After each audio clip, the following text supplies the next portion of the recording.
नमस्कार, आप देख रहे हैं न्यूज प्लस 21। मैं हूं आपके साथ प्रियांशा लाजस। आइए एक नजर डालते हैं देश और दुनिया के बाजार पर। न्यूज प्लस 21 का एक्सक्लूसिव बुलेटिन बाजार हलचल में। 40 सालों में विप्रो में केवल 10,000 रुपए का निवेश बना 100 करोड़ से ज्यादा। रुपए को संभालने के चक्कर में 20 महीने के न्यूनतम स्तर पर पहुंचा भारत का फॉरेन एक्सचेंज रिजर्व। $65 बिलियन से चाइना पाकिस्तान इकोनॉमिक कॉरिडोर से चीन की हालत खराब, तीसरे देश से मदद की आस। बिजली संयंत्रों में ईंधन के रूप में बायोमास के इस्तेमाल की योजना बनाए राज्य सरकार ने, बोला।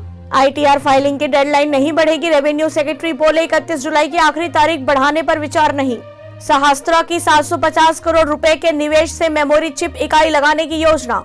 रिलायंस को अक्टूबर में गैस कीमतों में और बढ़ोतरी की उम्मीद, मूल्य सीमा हटाने की मांग। ICICI बैंक का मुनाफा 49.59% बढ़ा। अप्रैल जून तिमाही में 6,904.94 करोड़ रुपए का प्रॉफिट हुआ। ब्याज से आया 20.8% बढ़ी। वेदांता इस हफ्ते शेयर होल्डर्स को 1950% डिविडेंड देगी। रियल एस्टेट सेक्टर के लिए अच्छी खबर, इस साल ऑफिस स्पेस की सप्लाई हुई दोगुनी। ऐसी जानकारियों से अपडेट रहने के लिए देखते रहिए न्यूज प्लस 21, आपके हक की बात।